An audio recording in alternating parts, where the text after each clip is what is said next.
Hello everyone, I'm here to accompany you today. The purpose of this video is to help you fall asleep soundly.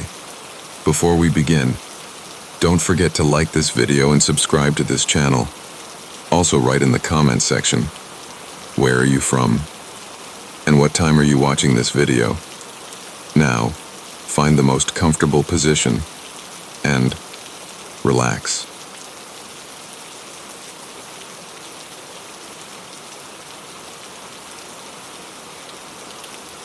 They say that the average human sleeps for 1/3 of their life. We view this as a biological necessity, a time for the body to repair itself and the mind to sort through the debris of the day. But I have come to believe that sleep is not a function of biology. It is a mandate. It is a quarantine. We are forced to close our eyes for 8 hours a night not because we need to rest, but because we are not allowed to see what happens to the world when the clock stops. My name is Julian, and for 3 years, I was a chronic insomniac. I was a physics major at the University of Hawthorne, a sprawling Gothic campus that looked more like a fortress than a school. My condition was severe. I would often go 3 or 4 days without more than a few minutes of microsleep. The doctors gave me pills, but they only made me groggy. They never pulled me under. It was November when I discovered the 25th hour. I was in the main library, the atrium, at 2:55 in the morning. The library was open 24 hours during finals week. I was sitting at a corner desk on the 4th floor, overlooking the central quad. The only other person in sight was a girl named Sarah, who was asleep with her head on a pile of chemistry textbooks 3 tables away. I was watching the large analog clock on the wall. It was an antique piece, heavy brass with a loud rhythmic movement. The second hand swept around the face with a mechanical precision that I found soothing. The second hand hit the 12. The minute hand shifted. It was 3 a.m. I waited for the second hand to continue its journey. It didn't.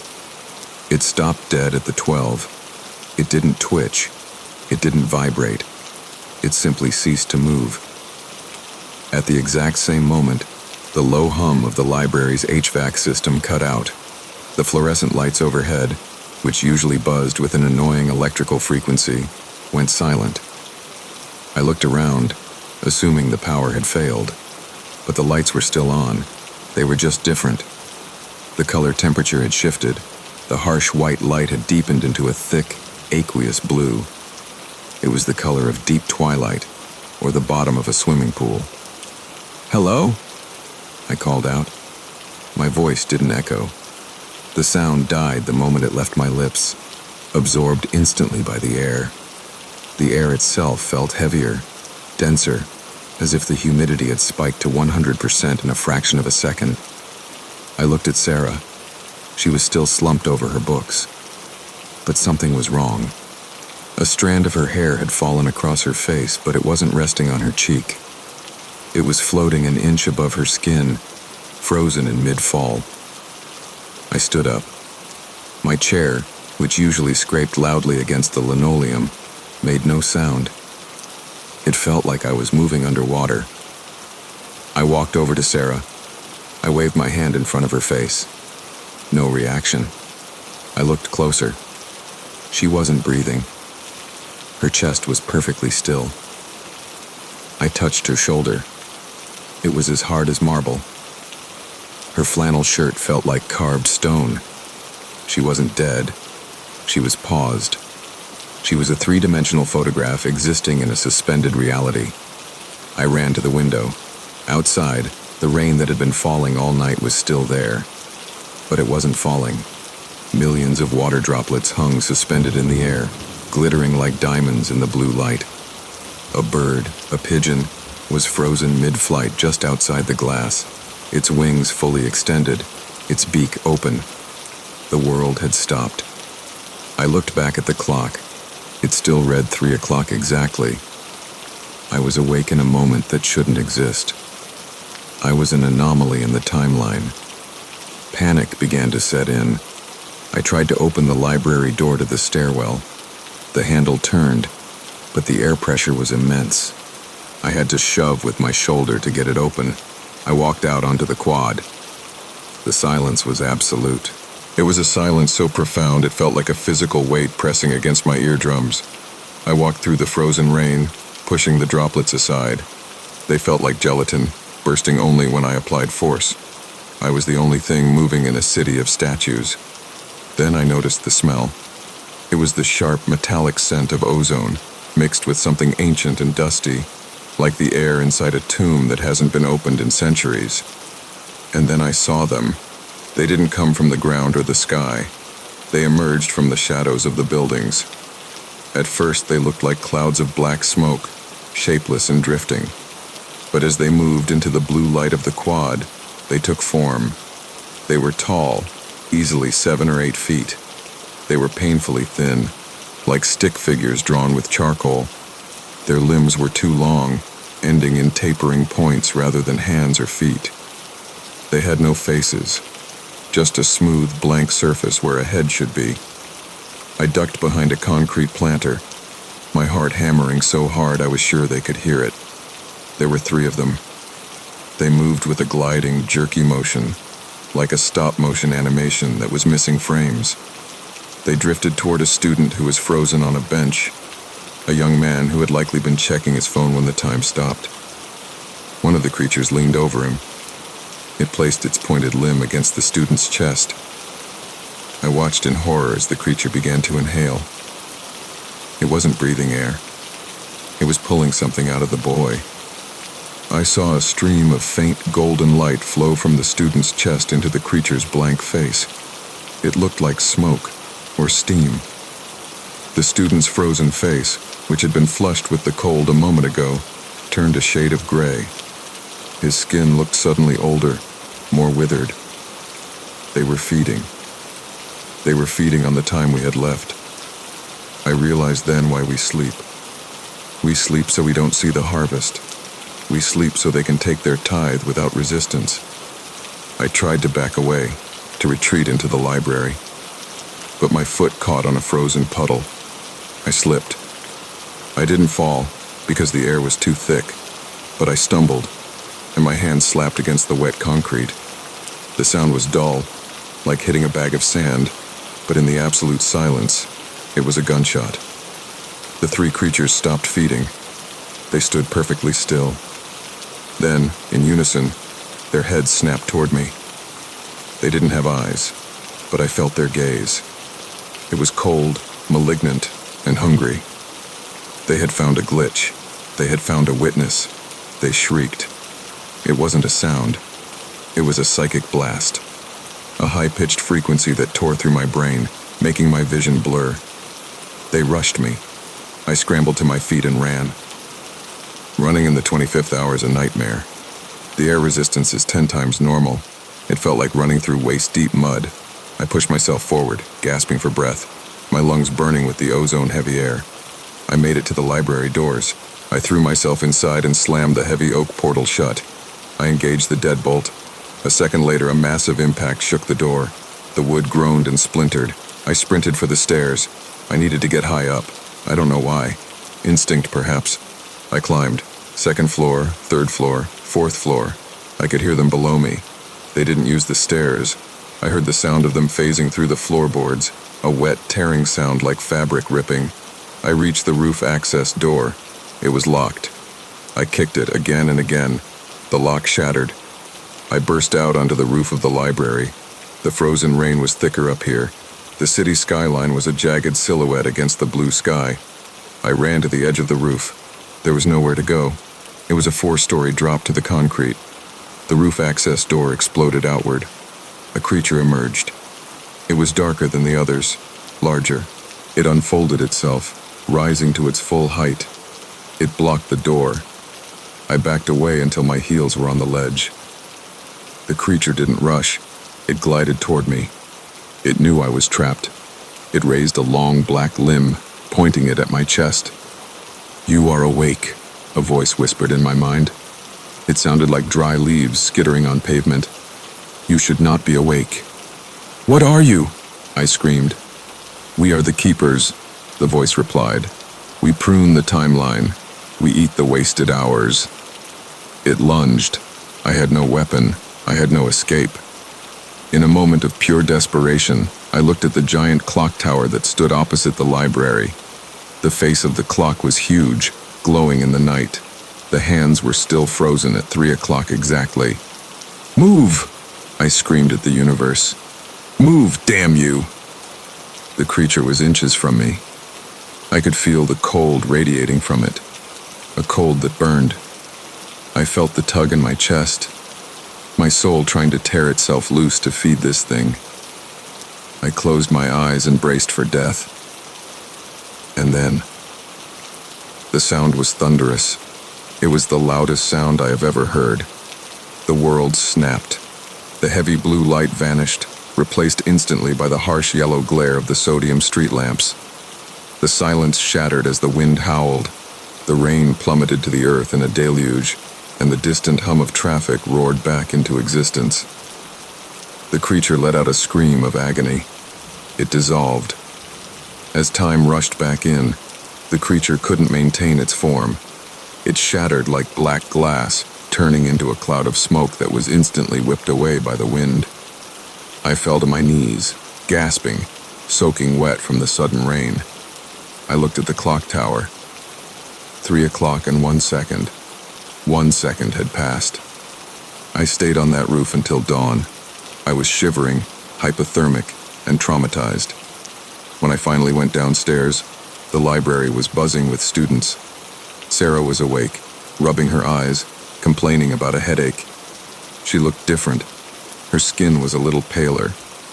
There was a streak of gray in her hair that hadn't been there the night before. She looked tired. I tried to tell people. I tried to explain the 25th hour. I was sent to a psychiatric ward. They diagnosed me with acute sleep deprivation psychosis. They said the hallucinations were a result of my brain misfiring. But I know the truth. I know why we age. I know why we wake up feeling more tired than when we went to bed. We aren't just resting. We are being harvested.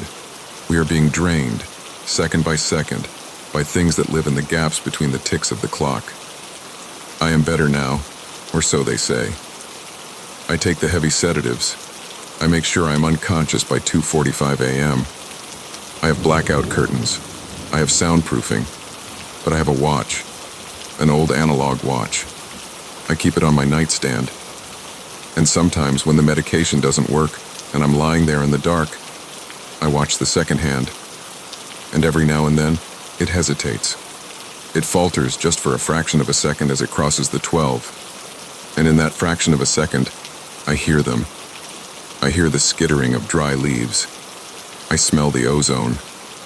And I know they are in the room, standing over my bed, waiting for the moment the clock stops again. If you are an insomniac, if you find yourself awake at 3 a.m., close your eyes. Lie perfectly still. Slow your breathing. Do not let them know you are awake. Because if they see you, if they realize you are a witness, they won't just take an hour. They will take everything. Silence is not empty. That is the first thing you learn when you move to the wilderness. Silence is heavy. It has a texture, a weight that presses against your eardrums and fills the spaces between your thoughts. I came to the High Sierras seeking that silence. I was under contract for a thriller novel that I was 6 months late on delivering, and the distractions of San Francisco were choking my creativity. I rented a cabin called The Eyrie, a localized structure of timber and stone perched on a ridge 5 miles from the nearest plowed road. The first week was idyllic. The snow was a decorative blanket, white and pristine, reflecting the moonlight like a sea of diamonds. I wrote 5 chapters in 4 days. I drank whiskey by the wood stove. I slept like the dead. But then the storm came. The weatherman on the emergency radio called it a historic atmospheric river event. I called it a white wall. The snow didn't fall. It drove horizontally, a relentless assault that buried the world in hours.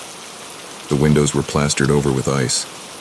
The power lines snapped somewhere down the mountain on the second night, plunging the cabin into the flickering orange gloom of candlelight and fire.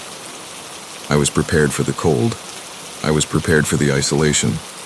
I was not prepared for the company. It started on the third morning of the storm. I woke up shivering.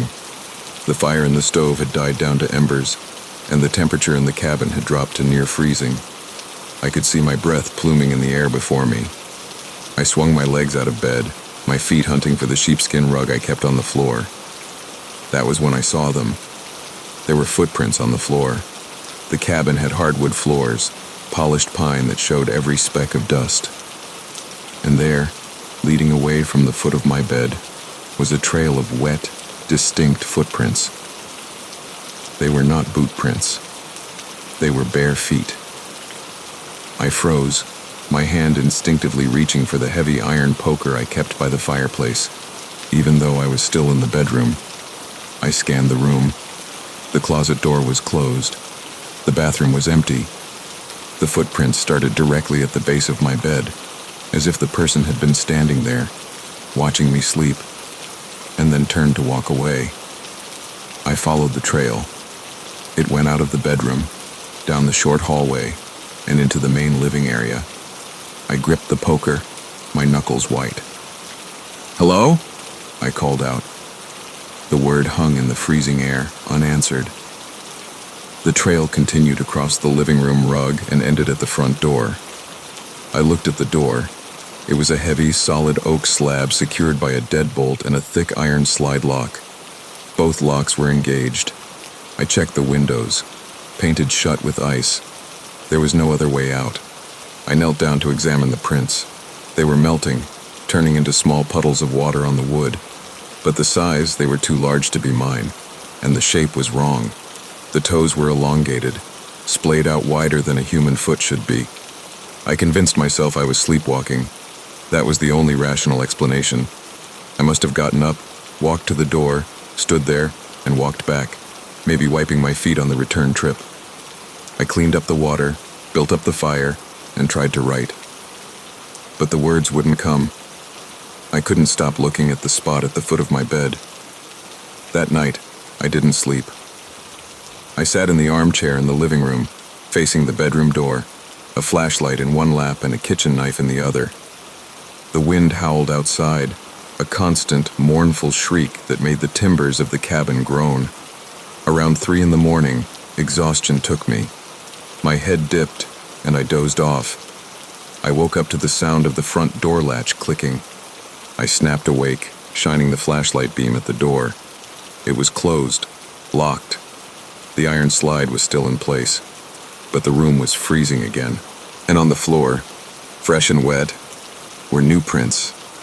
This time, they didn't start at the bedroom. They started at the front door, and they led into the cabin. I stood up, trembling. The tracks walked past my chair, so close I could have reached out and touched the walker, and went into the kitchen. I followed them, the beam of light shaking in my hand. The kitchen was empty. The prints ended in the middle of the floor, right in front of the refrigerator. I looked at the fridge. It was an old propane-powered model. I opened it. Nothing was missing. The milk, the cheese, the leftovers, all untouched. But on the glass shelf, written in the condensation of the cold bottles, was a single word. I backed out of the kitchen. I didn't feel safe in the main room anymore. I retreated to the bedroom and barricaded the door with the dresser. I spent the rest of the night huddled under 3 quilts, listening to the wind. The next morning, the storm had intensified. I couldn't see past the porch railing. The snow was piled 4 feet high against the door. I was trapped. I decided to check the attic. It was the only place I hadn't looked. Maybe someone was hiding up there.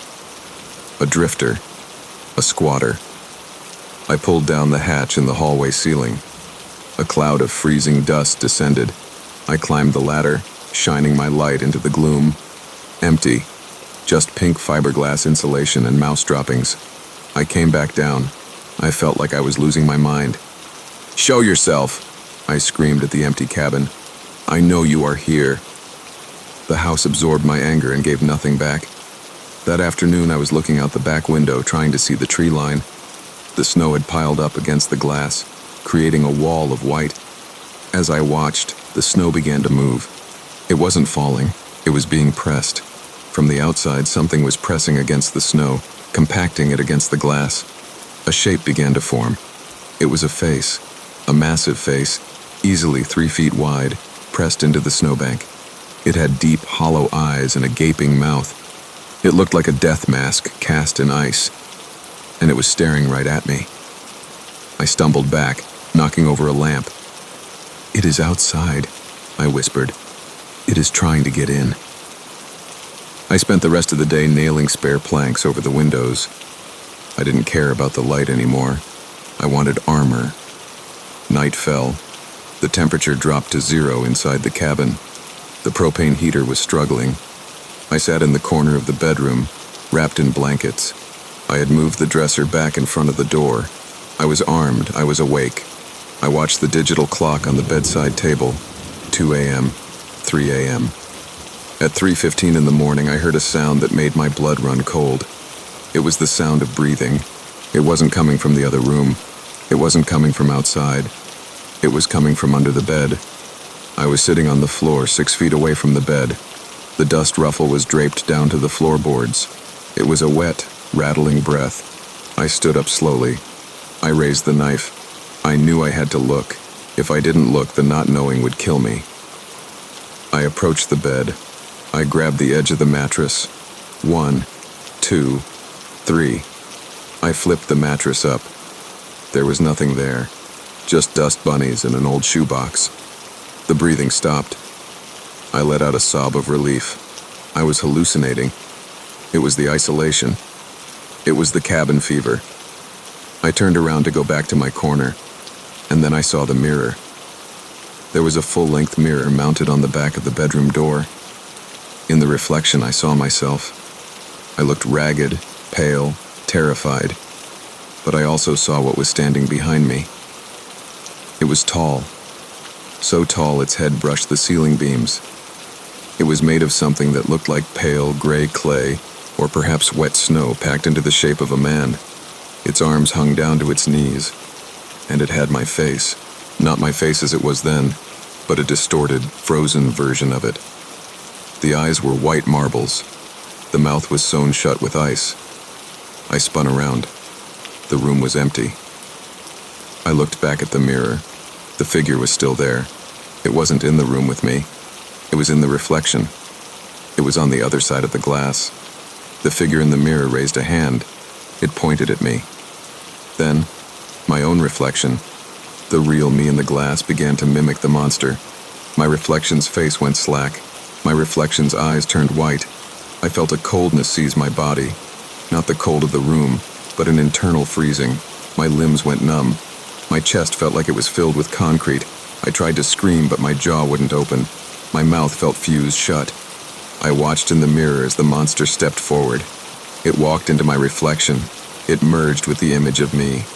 And then, I felt the control snap. My body turned around. I didn't tell it to turn. I was a passenger in my own skin, screaming silently in the back of my mind.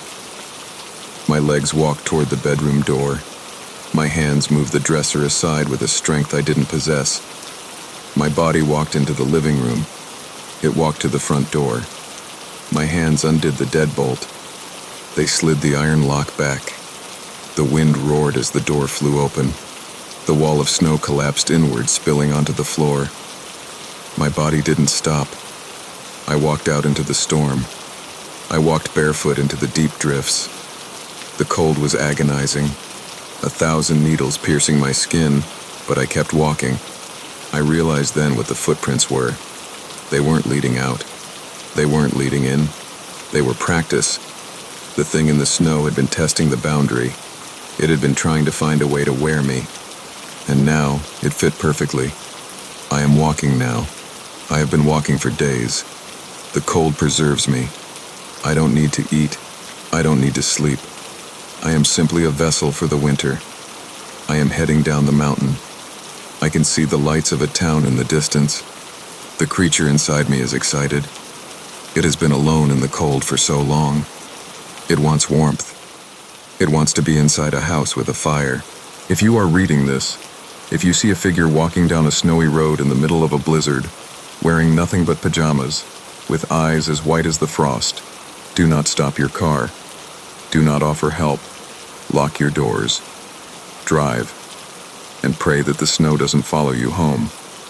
Because the guest is no longer in the cabin. The guest is bringing the cold to you. I used to believe that the internet was a window to the world, a vast digital expanse where I could observe everything from the safety of my ergonomic chair. I was wrong. The internet is not a window. It is a mirror that reflects the darkness back at you. And sometimes, if you stare long enough, you realize that the reflection is not yours, but something standing just over your shoulder. My name is Alex, and I was a data archaeologist, which is a polite way of saying I spent my nights digging through the unindexed, rotting sublayers of video hosting sites, looking for the weird, the forgotten, and the glitched. It was a Tuesday night, deep in the dead hours between 3 a.m. and dawn. My apartment was a shrine to isolation, blackout curtains taped to the window frames, a hum of server racks in the closet, and the blue light of 3 monitors bathing my face in a sickly, artificial glow. I was scrolling through a site that archived dead streams, live streams with 0 viewers that had been running for years without anyone noticing. Usually these were security cameras in abandoned warehouses or weather cams in desolate Siberian towns. Then, the algorithm recommended a stream, simply titled with a string of binary code, 011101110. I moved the cursor and selected the link. The page loaded slowly, the browser struggling to resolve the feed. When the video finally buffered into clarity, I was disappointed. It was a static shot of a bedroom. The quality was terrible, grainy, low-light footage that looked like it was being filmed through a layer of gauze.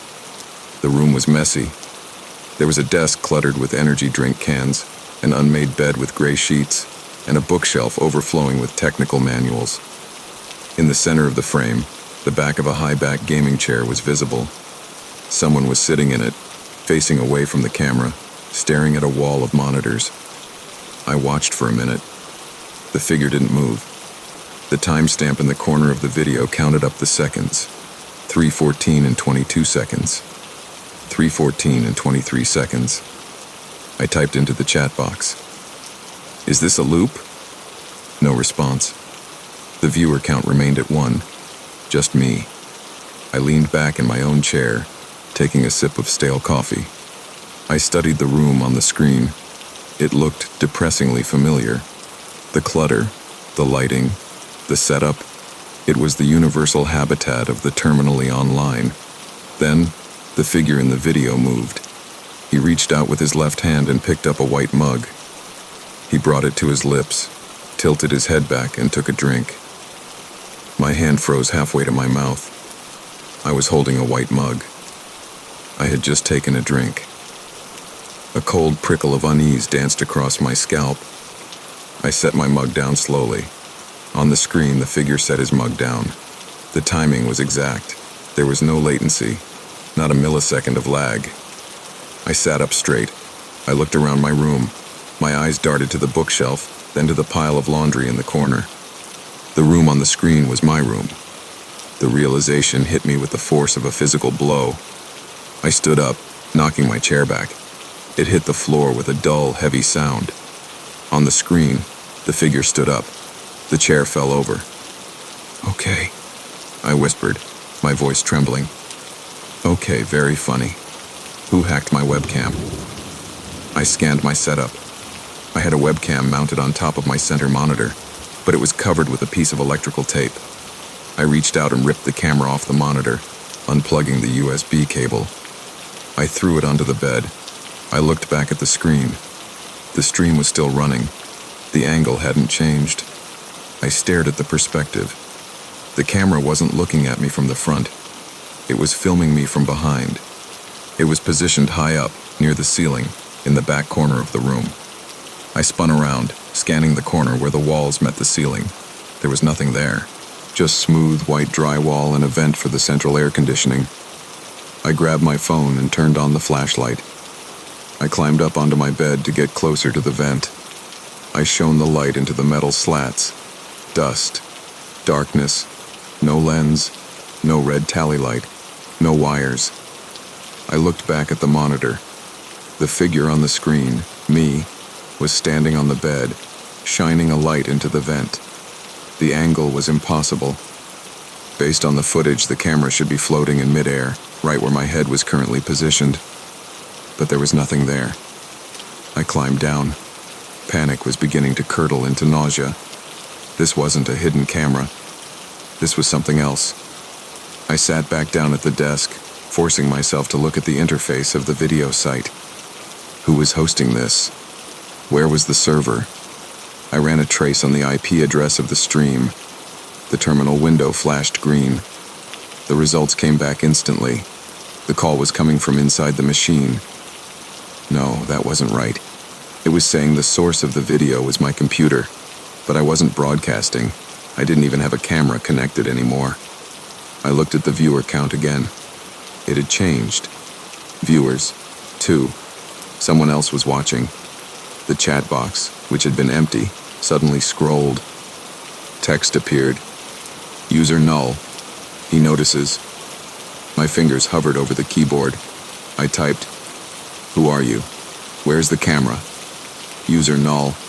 "There is no camera, Alex. They knew my name." User null. "We are watching from the other side." "The other side of what?" I asked aloud, my voice cracking. User null. "The skin of the room." I looked at the walls. The apartment suddenly felt claustrophobic. The walls felt thin, like paper stretched over a frame, and I had the sudden, irrational sensation that if I poked them, they would tear, revealing a giant, unblinking eye staring in from the void. I needed to test the reality of the feed. I needed to know if it was truly live or some sophisticated deep-fake generation.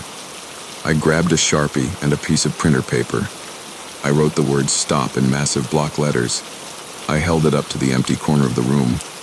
On the screen, the figure held up the sign. It was perfectly legible.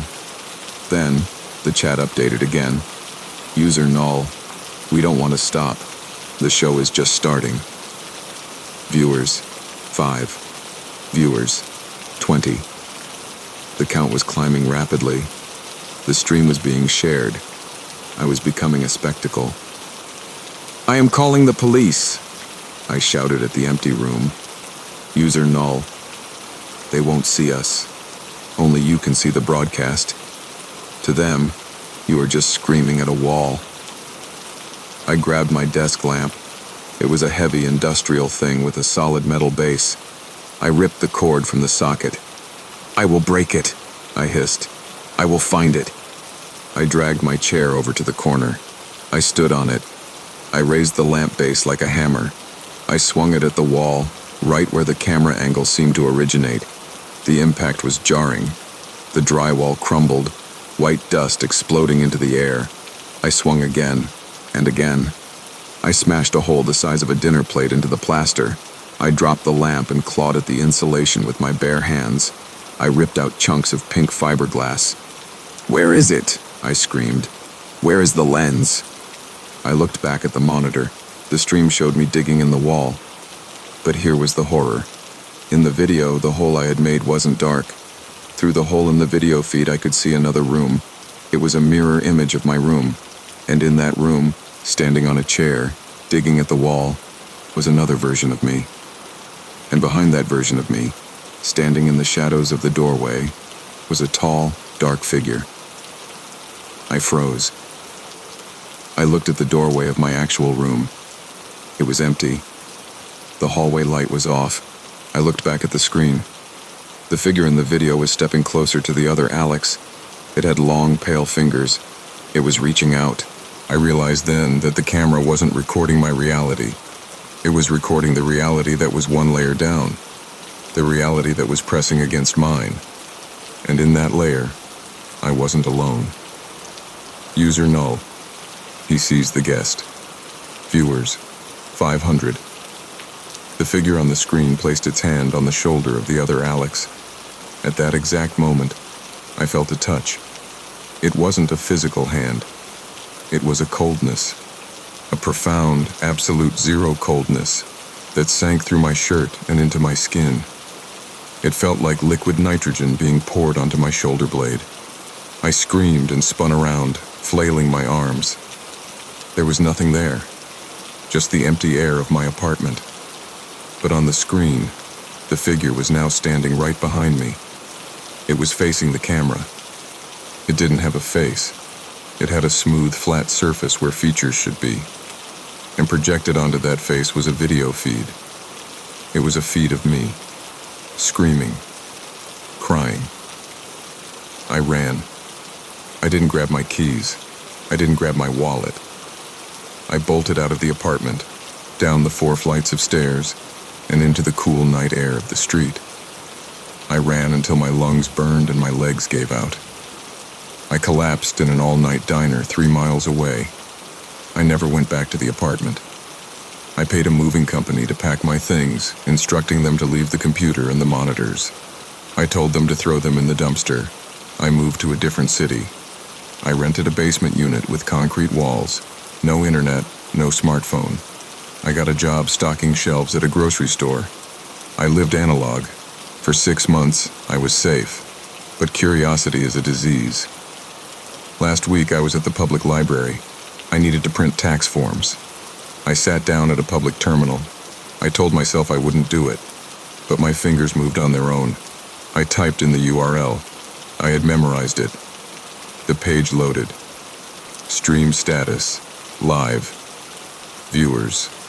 1. The video feed appeared. It was my new basement apartment. The camera angle was from the ceiling, looking down. I could see my unmade bed. I could see the concrete walls. And I could see me, sitting in the library, watching the screen.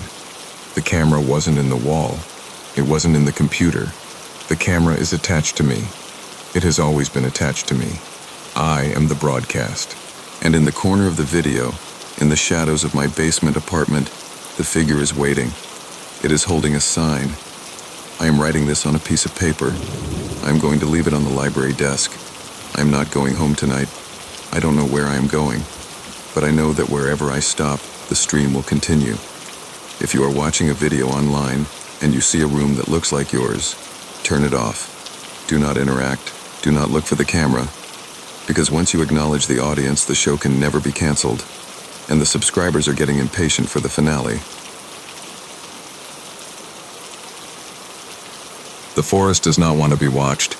That is the only conclusion I have reached after spending 6 months living in a glass box 60 feet above the canopy of the Cascade Mountains. My name is Elias, and I was the seasonal fire lookout for Sector 4, a stretch of wilderness so dense and rugged that the maps often just dissolve into green blobs marked unsurveyed. My job was simple. Sit in the tower, watch the horizon for the telltale gray plume of smoke, and radio it in before the world burned down. It was a job for introverts, for people who found the silence of trees more comforting than the noise of people. I was good at it.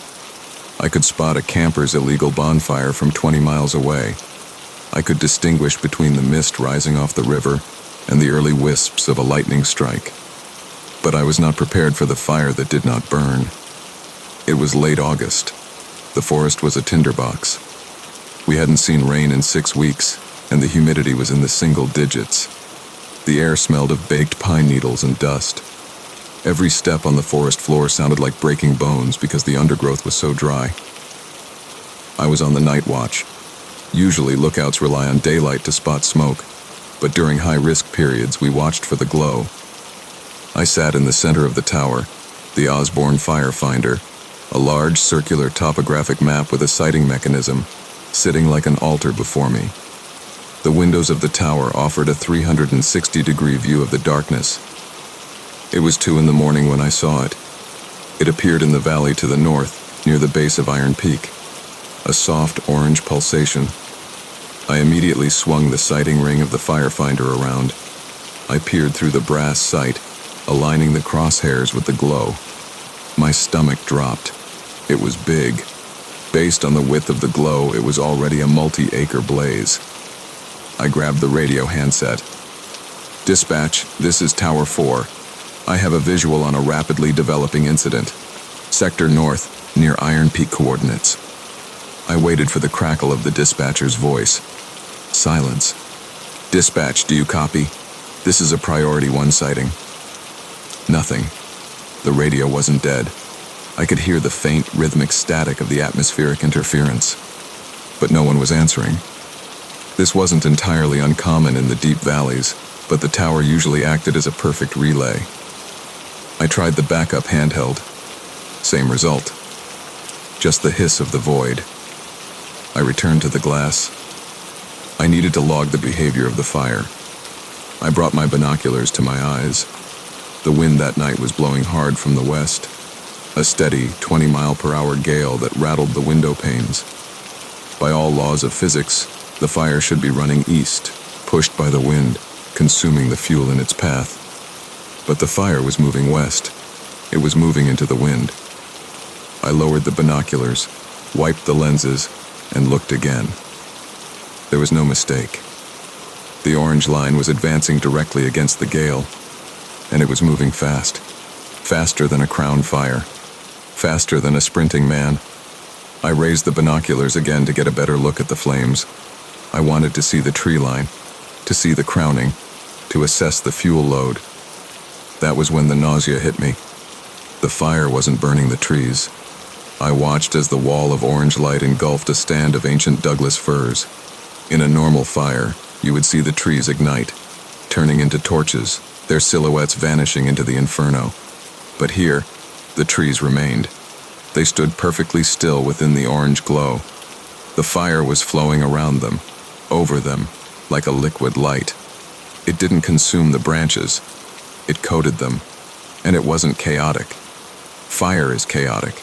It jumps, it swirls, it breathes. This light was organized. It moved in columns. It moved with a tactical precision, wrapping around the topography, surrounding the rocks, and flowing uphill with a deliberate, muscular tension. It looked less like a wildfire and more like a marching army of bioluminescence, and it was heading straight for my tower.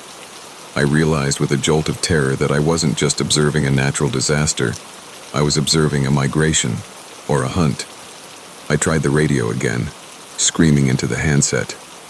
Mayday! Mayday! Tower 4 is under threat. I have an unknown. I have a situation. The static on the radio changed. It didn't resolve into a voice. It resolved into a sound that mirrored what I was seeing.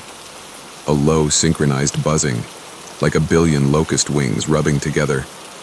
The sound grew louder as the light got closer. I put down the radio. I had to leave. The tower was a trap. If that thing reached the base, I would be cut off. I grabbed my go bag and the flare gun. I unlocked the trap door in the floor that led to the catwalk stairs. I froze. The light was already at the tree line surrounding the clearing of the tower. From this height, 60 feet up, I could see the individual components of the fire. They weren't flames. They were shapes. Millions of them. They looked like tall, spindly figures made of molten glass, glowing from the inside. They were human-shaped but elongated, their limbs stretching like taffy. They didn't walk. They flowed, pulling themselves along the ground and over the trees with fluid, jerky motions. They were climbing over one another, a hive mind of incandescence.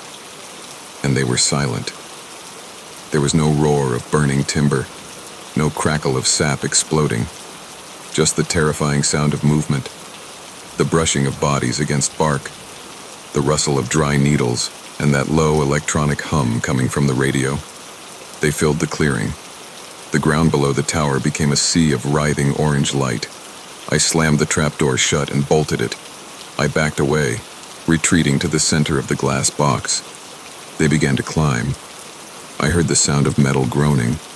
The tower was built on steel struts anchored into the granite. I heard the distinct sound of metal contracting or expanding under extreme stress. Then the first face appeared at the window. It didn't climb the stairs. It climbed the sheer glass and steel face of the tower. It pressed itself against the pane. It had no features, no eyes, no mouth, just a smooth, glowing surface that radiated a heatless light. It was bright, blindingly so, like staring into a blast furnace, but the glass didn't crack from heat. It felt cold. The temperature in the tower dropped 10 degrees in seconds. The creature was testing the glass. I saw its hands, if you could call them that, spread out against the pane. They had too many fingers. Dozens of small, filament-like appendages radiated from the palms, seeking a gap, a crack, a way in. Then, another one appeared next to it, and another. Soon, the windows were covered. The view of the night sky was gone. I was encased in a tomb of living orange light. The tower swayed under their weight, the steel structure screaming in protest. I huddled under the firefinder, clutching the flare gun. It was a pathetic weapon against this, but it was all I had. The radio, which I had left on the desk, suddenly spoke. It wasn't a human voice. It was a synthesis of sounds. The wind, the creaking metal, the static, twisted into words. The voice vibrated in my teeth. They thought I was the fire. They were cold, empty things, and they sensed the heat of my blood, the spark of my life. I aimed the flare gun at the window. "Get back!" I yelled, my voice sounding tiny in the glowing box. The creatures pressed harder. The glass began to bow inward. I could hear the microscopic fractures forming, a sound like ice cracking on a frozen lake. I knew that if the glass shattered, I would be swarmed. I would be absorbed into that colony of light. I looked at the Osborne firefinder, the heavy brass sighting mechanism. I had an idea. It was insane, but I had no other choice. They were attracted to light. They were mimicking fire. I crawled to the supply locker. I grabbed the emergency kerosene lantern and the can of fuel. I stood up. I walked to the center of the room. The creatures outside paused. I could feel their attention shift. They were watching me through the wall of bodies. I unscrewed the cap of the fuel can. I poured the kerosene onto the wooden floor of the tower.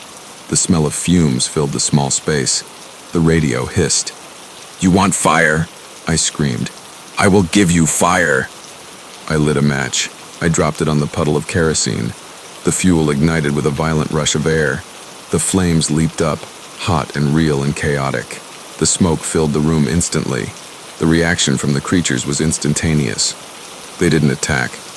They didn't break the glass. They recoiled. The real fire, the heat, the smoke, it was anathema to them.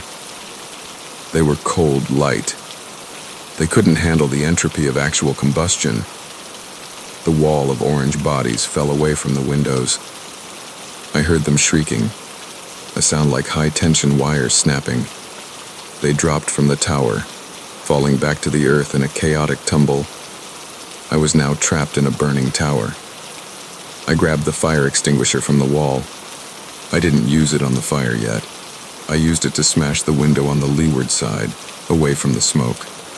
The glass shattered. Fresh air rushed in, feeding the fire, but giving me a path. I looked down.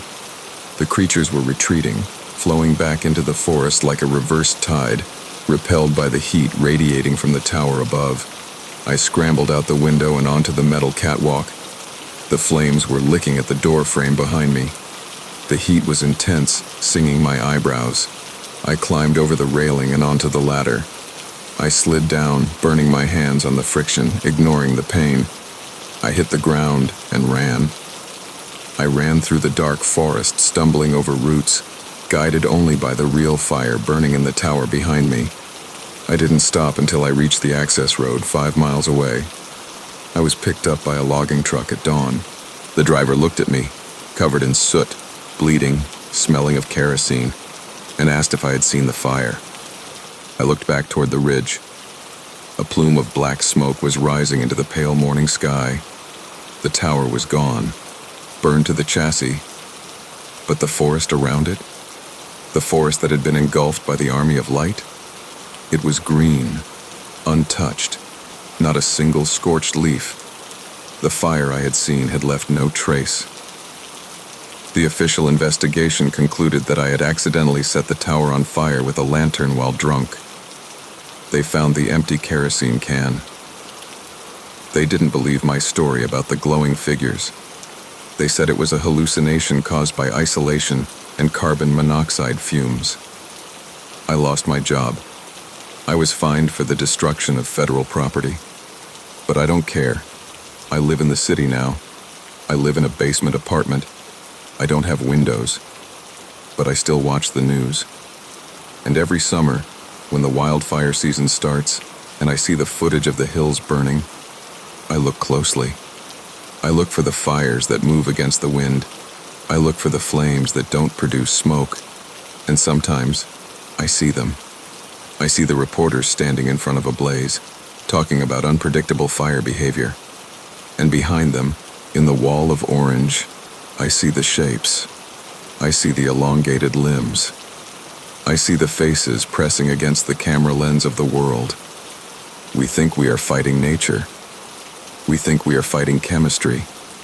But there are things in the woods that have learned to wear our disasters like a costume. And they are getting closer to the cities. They are looking for warmth, and we are full of it. I should have turned back the moment I felt that unnatural chill seep through the cracks of the old Parisian apartment door. As a solo traveler from the States, I'd always chased the thrill of uncovering hidden gems off the beaten path. But that night in the Marais district, curiosity led me into something far darker than I could have imagined. The air hung heavy with the scent of aged stone and faint lavender from the street below, where the cobblestones gleamed under the soft glow of antique lamps. I'd rented the place through a shady app, drawn by its promise of authentic French history, a converted attic in a building dating back to the 1700s. Little did I know, history wasn't just etched in the walls. It lingered there, waiting. The evening started innocently enough. I arrived just as dusk settled over the city, the Eiffel Tower a distant silhouette against the fading sky. My backpack felt heavier than usual as I climbed the narrow, winding staircase, each step creaking under my weight like a reluctant confession. The landlord, an elderly woman with eyes that seemed to hold secrets, handed me the key with a curt nod. "Be mindful of the quiet hours," she said in accented English, her voice barely above a whisper. "The walls, they remember." I dismissed it as quaint superstition, the kind that adds flavor to European travels. But as I pushed open the door, a draft rushed past me, carrying the musty odor of forgotten books and something metallic, like old blood. Inside the apartment was a time capsule. Exposed wooden beams arched overhead, and the single window overlooked a courtyard shrouded in ivy. I dropped my bag on the creaky floorboards and explored the space, my footsteps echoing in the emptiness. The isolation hit me then, miles from home, no travel companions, just me in the silence of a foreign city. I unpacked slowly, savoring the solitude that usually fueled my adventures. The kitchenette had a small stove, and I boiled water for tea, the steam rising in lazy curls that danced in the dim light from a lone bulb. As night deepened, the sounds of Paris filtered in. Distant laughter from cafes, the occasional honk of a scooter, but inside, it was unnervingly still. That's when the unease began to build, layer by layer, like fog rolling in from the Seine. I sat on the worn velvet couch, scrolling through my phone for local ghost stories, purely for entertainment, or so I told myself. The signal was spotty, cutting in and out, which only amplified the sense of detachment. My tea grew cold as I read about the Marais' haunted past. Revolutions, plagues, executions in hidden alleys. The building itself had a footnote in some obscure forum. A family vanished in the 1800s, their whispers said to echo through the nights. Ridiculous, I thought, but my skin prickled anyway. Around midnight, I decided to turn in. The bed was an antique four-poster, its sheets crisp and cool against my skin. I lay there, staring at the ceiling where shadows played tricks in the moonlight filtering through the thin curtains. Sleep came in fits, disturbed by the faintest sensations. A brush of air on my cheek, as if someone exhaled nearby. the subtle shift of fabric, like a hand smoothing the blanket. I chalked it up to jet lag, rolling over to face the wall. But then, in the depths of the quiet, I heard it, not a sound, but a presence. The air grew thicker, pressing down on my chest, and I felt eyes on me, invisible but insistent. I sat up slowly, heart pounding in a rhythm that seemed too loud for the room. The shadows in the corners appeared deeper, almost alive, pooling like ink spilled from an unseen bottle.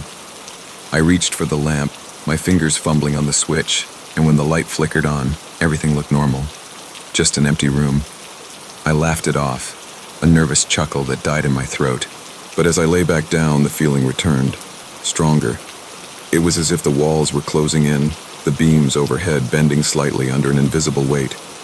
The scent of lavender twisted into something rancid, like decay hidden beneath flowers. Determined to shake it off, I got up and paced the floor, the wood cool and uneven under my bare feet. I opened the window, letting in the night air, hoping the city's hum would ground me. Below, the courtyard was empty, save for a stray cat slinking along the wall, its eyes reflecting the moonlight like tiny mirrors. I leaned out, breathing deeply, but a whisper of wind carried a voice. Or was it my imagination? No words, just a low murmur that vibrated through my bones. I pulled back, closing the window with more force than necessary, the latch clicking into place with a sharpness that echoed. Back in bed, I tried to rationalize. Solo travel often brought paranoia, the mind-filled voids with phantoms. But as the hours ticked by, the isolation deepened. My phone died despite being charged, plunging me into true darkness when I turned off the lamp. That's when the real terror unfolded. In the pitch black, I felt movement, not abrupt, but gradual, like tendrils of shadow extending toward me. A chill traced my arm, raising goosebumps in its wake, and I froze, every sense heightened. The air tasted stale, laced with dust and something sweeter, like perfume long faded. I don't know how long I lay there, rigid, but eventually, a pressure built at the foot of the bed, as if someone sat down gently, the mattress dipping under phantom weight. My breath caught, shallow and quick, as I strained to see.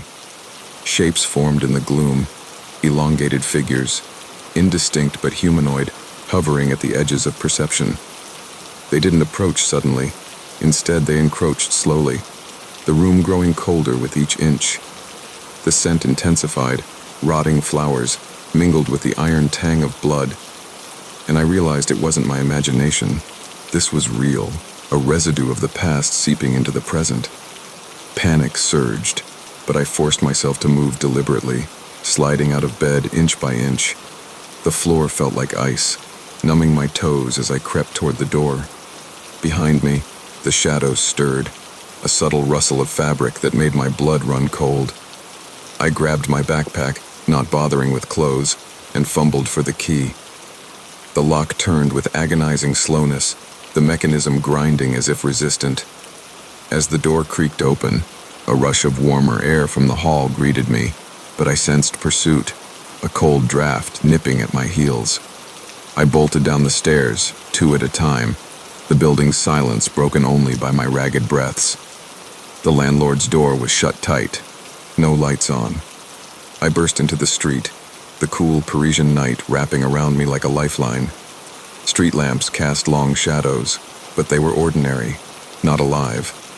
I ran to the nearest metro, hailing a cab instead when none came, and checked into a bland chain hotel near the airport.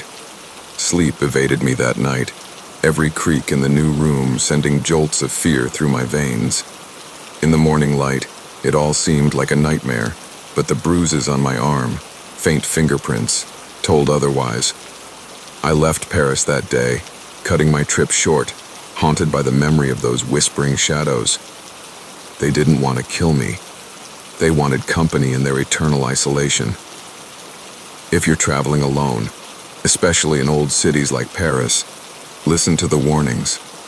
Don't stay in places where the walls remember too much.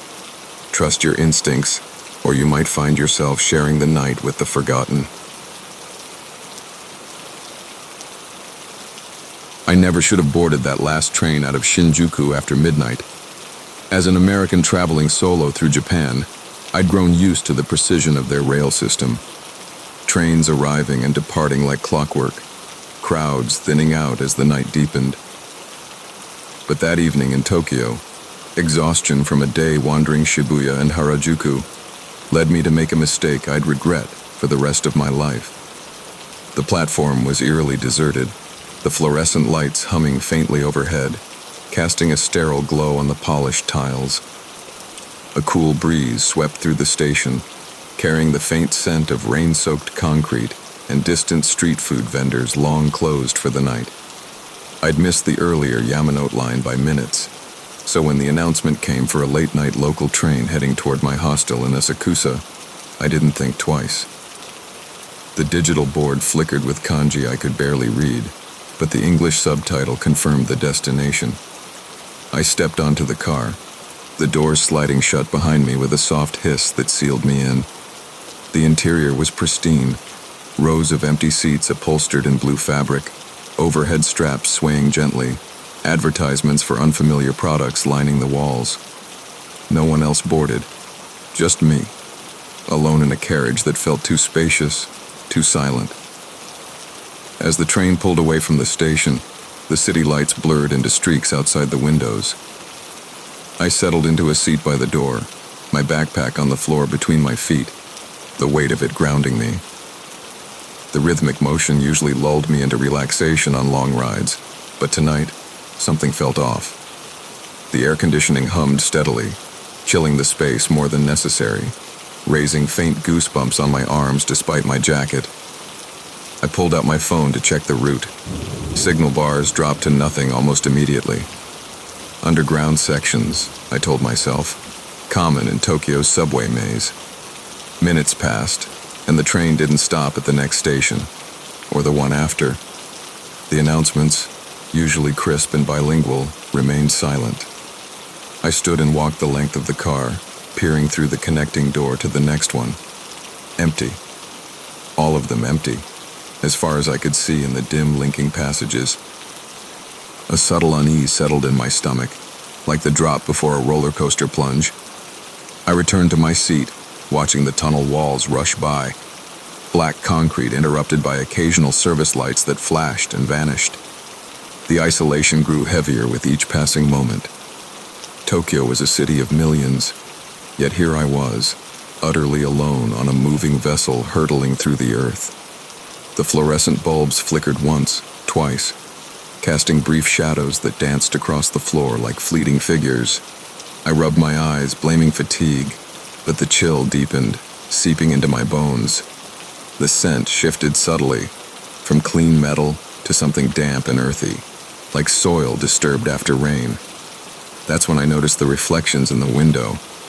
At first, it was just my own face staring back, pale under the harsh light. But as the train sped on, other shapes appeared in the glass, indistinct at the edges, like smudges from uncleaned panes. Humanoid outlines, standing in the aisles behind me where no one should be. I turned quickly, heart rate climbing, but the car remained vacant. Empty seats, swaying straps, nothing more.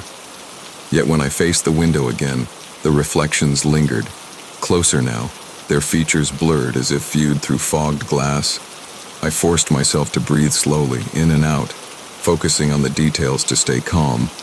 The floor vibrated gently under my shoes, a constant reminder of motion. But the train showed no signs of slowing. Stations passed in the side windows, platforms lit and barren, no waiting passengers, no staff. One after another, ignored. My phone stayed dead, no signal, battery draining faster than it should. The air grew thicker, harder to draw in, laced with that persistent dampness. Time stretched, elastic and unending. I paced again, this time pressing my face to the connecting door's small window. The next car mirrored this one, rows of seats, all unoccupied. But in the reflection there, figures sat motionless. Pale faces turned toward me, eyes hollow in the low light. I jerked back, pulse thundering in my ears. The door between cars was locked, the handle unyielding under my grip. Trapped in this single compartment, with whatever haunted the glass. The temperature plummeted further, my breath visible in faint clouds. Frost began to form on the inner edges of the windows, delicate patterns spreading like veins. The reflections multiplied. Not just one or two, but dozens, filling the seats in the mirrored world. They didn't move abruptly. Instead, they shifted gradually, heads tilting in unison, as if acknowledging my presence. Their forms were elongated, clothes outdated, faces devoid of expression, yet fixated on me. I sank into a seat, curling up to conserve warmth, my mind racing through escape plans. Next stop, I'd force the doors if needed, but stops never came. The train barreled onward, deeper into the network perhaps, or somewhere else entirely. The damp scent intensified, now mingled with something metallic and acrid, like rusted iron. Pressure built in the car, a subtle compression that made my ears pop. Hours blurred, or was it minutes? The flickering lights worsened, plunging the car into intermittent darkness. In those black intervals, sensations amplified. A brush of cold fabric against my sleeve, the faint depression of a seat cushion nearby, as if weight settled beside me. I dared not look, eyes squeezed shut, whispering denials under my breath. But the presence grew undeniable, an encirclement of chill entities drawn to my solitude, my foreignness in this labyrinth. Finally, a deceleration. The train slowed, vibrations easing, and light stabilized as it pulled into a station I didn't recognize. The platform was ancient, tiles cracked, lights dim and yellowed, signage faded to illegibility. The doors opened with reluctance, a prolonged exhale of air. I grabbed my bag and stumbled out, legs numb from cold and fear. The platform stretched empty in both directions, no maps, no exits visible immediately. Behind me, the train idled, doors remaining open longer than usual. In the carriage windows, the reflections stared out, dozens of pale faces pressed close to the glass, watching. I backed away, then ran along the platform toward a faint staircase at the far end. The train departed without me, accelerating into the tunnel with a rush of displaced air that carried faint murmurs, like echoes of conversations long silenced. I climbed the stairs, emerging into a quiet residential street in what turned out to be a distant suburb of Tokyo. Dawn was breaking, the sky pale with early light. A passing salaryman directed me to the nearest open station, eyeing my disheveled state with quiet concern. I made it back to central Tokyo, checked out of my hostel early, and flew home the next day. The cold lingered in my body for weeks, and mirrors still unsettle me, the way reflections can hold more than they should. Those empty trains late at night in Tokyo aren't always what they seem. If you're traveling alone, especially after midnight, wait for a crowded one. Never bored if the platform feels too still, too waiting. Some lines don't lead where the maps say, and the passengers already there don't want you to leave. I should never have booked that cheap bed in the Old Town hostel just off the Charles Bridge. As a solo traveler from the States, I'd learned to hunt down the best deals, places with character, history, and reviews that promised an authentic experience. The listing for this one in Prague's Stare Miesto glowed with 5-star praise. Atmospheric, like stepping back in time, quiet and peaceful. The photos showed vaulted brick ceilings, antique furniture, and a courtyard garden buried under ivy.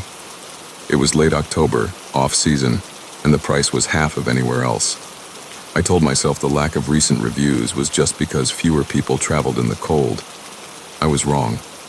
I arrived after dark, the narrow cobblestone streets slick with mist rolling in from the Vltava River. The air carried the scent of wood smoke and damp stone, mixed with the faint sweetness of roasted chestnuts from a distant vendor. My boots echoed too loudly as I dragged my suitcase toward the address. The building loomed at the end of a dead-end alley, its facade blackened by centuries of soot, windows glowing faintly with warm light. A small brass plaque read, Pension u Ticheho Dvora, the silent courtyard. I pressed the buzzer, and after a long pause, the heavy wooden door opened inward. The owner was a thin man in his 60s, pale skin stretched tight over sharp bones, eyes the color of watered-down coffee. He spoke softly in accented English, handing me an actual iron key on a red tassel. "You are the only guest tonight," he said, almost apologetically. "The others canceled." His smile didn't reach his eyes. I shrugged it off. Solo travel meant empty hostels sometimes, and followed him up a creaking wooden staircase that spiraled tightly, the walls pressing close enough that my shoulders brushed both sides. My dormitory was on the top floor, a long room with 6 iron-framed bunk beds, all made up with crisp white linens that smelled faintly of lye. Exposed brick arches curved overhead like the ribs of some ancient beast, and a single tall window looked out over the tiled rooftops of Prague, the castle lights shimmering in the distance through fog. The owner lingered at the door. "We keep silence after 10, he murmured. "The house prefers it." Then he was gone, his footsteps fading down the stairs until the building swallowed every trace of him. I claimed the bottom bunk nearest the window, unpacked my toiletries, and settled in with a book, the only sound the occasional drip from the old radiator in the corner. The quiet was profound, deeper than any hostel I'd ever stayed in. No distant laughter from common rooms, no snoring backpackers, no creak of doors. Just the slow tick of cold air settling into the bricks. I told myself it was peaceful, exactly what I wanted after weeks of noisy cities. But as the hours slipped past, the silence began to feel deliberate, as though the building itself was holding its breath. Around midnight, I turned off the bedside lamp, the room plunging into a darkness broken only by the faint orange glow of street lamps filtering through the window. The mattress was firm, the sheets cool against my skin, and I drifted toward sleep listening to the muffled toll of a church bell somewhere across the river. Then I felt it, the slightest shift in air pressure, like a door opening and closing far away. My eyes snapped open. Nothing moved. The other bunks remained empty, their white covers undisturbed. I closed my eyes again, willing myself to relax. Minutes later, the sensation returned, stronger this time. A subtle depression in the mattress at the foot of my bed, as though someone had sat down carefully, testing the springs. The frame gave the faintest groan under added weight. I froze, every muscle locked, staring into the dark. No silhouette, no breathing, no warmth. Just that steady, patient pressure. Slowly, deliberately, I reached for my phone on the floor. The screen lit my face in cold blue, revealing empty beds all around. But the depression remained. The blanket pulled taut where invisible legs would rest. I sat up slowly, heart thudding in my throat. The pressure eased immediately, as if whatever sat there had risen. The air grew colder, carrying a new scent, old candle wax and something medicinal, like formaldehyde left too long in a jar. I swung my legs over the side, bare feet touching the freezing wooden floor, and flicked on the overhead light. The room looked exactly as it had. 6 pristine bunks, my bag in the corner, fog pressing against the window pane. Yet the silence now felt thick, expectant. I pulled on my shoes and jacket, telling myself I'd just step into the hallway for a moment, get some water, reset my nerves. The door handle turned, with exaggerated care, the latch releasing with a soft metallic sigh. The corridor beyond was narrow, lit by a single sconce that cast long shadows along the uneven walls. Portraits hung in heavy frames, stern men and women in 19th century dress, their painted eyes following me as I passed. Halfway down the hall, I noticed another dormitory door standing slightly ajar. A thin line of darkness leaked out. I don't know why I approached it. Curiosity, maybe, or the need to prove I wasn't losing my mind. I pushed the door open gently. Inside was a mirror image of my room, 6 bunks, same brick arches, but every bed was occupied. Figures lay beneath the white sheets, outlines perfectly still, faces turned toward the ceiling.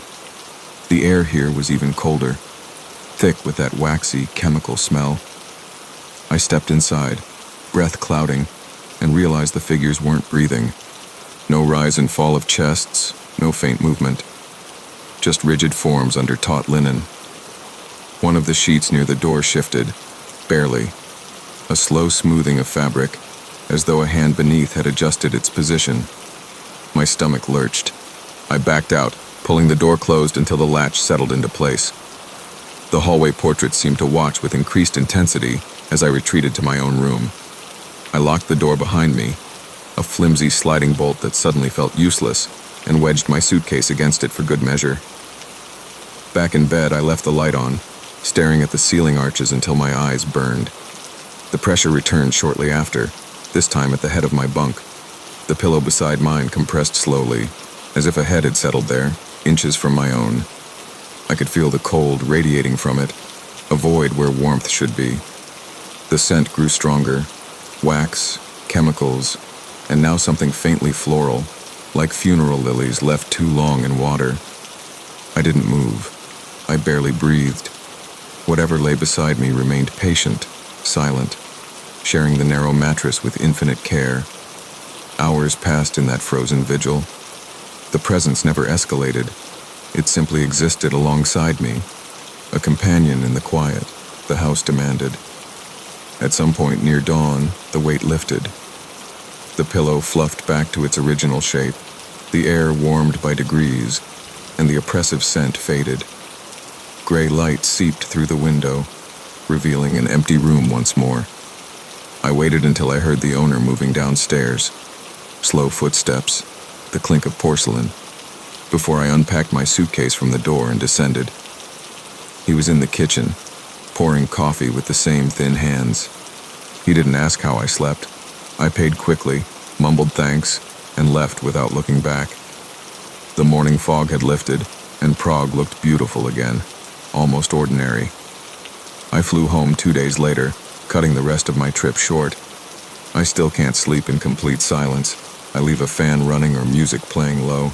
Some nights I wake convinced there's a depression in the mattress beside me, a cold spot where someone, or something, waits for the quiet to deepen. If you're traveling alone and find a beautiful old hostel in Prague with glowing reviews and almost no recent bookings, especially one that emphasizes silence, keep scrolling. Some places aren't empty because it's off-season. They're empty because the house already has guests and they don't like to share. I should never have accepted that volunteer shift at the old lighthouse on the outskirts of Reykjavik. As a solo traveler from the States chasing the northern lights in Iceland, I'd grown accustomed to the vast emptiness of the landscape. Endless black lava fields, steaming geothermal pools, and nights so dark the stars felt close enough to touch. When I saw the posting on a local Facebook group for a single overnight caretaker at Grotta Lighthouse, it seemed perfect. Free lodging in exchange for logging weather readings and keeping the lamp functioning. The current keeper was sick, they said. Just one night. I told myself the isolation would be meditative. I had no idea how wrong I was. I arrived in late November, the sun barely scraping the horizon for a few hours before surrendering to twilight. The dirt access road wound along the Seltjarnarnes Peninsula, waves crashing against jagged rocks to my left, the distant glow of Reykjavik's city lights fading behind me. The wind carried the sharp tang of salt and sulfur from hidden hot springs, whipping my jacket as I hauled my backpack the final half-mile on foot. The road was too icy for the rental car. The lighthouse stood alone at the tip, a squat white tower with a black lantern room attached to a small keeper's cottage weathered gray by decades of storms. No other buildings in sight, just ocean, sky, and volcanic earth. The outgoing keeper, a weathered man named Einar, met me at the door. His eyes were pale blue, almost colorless, and his voice carried the gravel of too many cigarettes. He walked me through the routine. Check the automated light every few hours. Record wind speed and visibility in the logbook. Radio the Coast Guard if anything failed. The fog comes fast here, he warned, handing me the keys. When it does, stay inside. The island doesn't like visitors wandering. He called the peninsula an island, technically true at high tide, and his tone made it sound like a living thing. I laughed it off. He didn't. By the time he drove away, the short Icelandic day was already dying. The cottage was sparse but warm, a single room with a kitchenette, wood stove, narrow cot, and shelves of nautical charts yellowed with age. The windows rattled softly in the rising wind. I brewed coffee, the rich aroma filling the space, and settled at the table to watch the beam sweep across the sea every 10 seconds.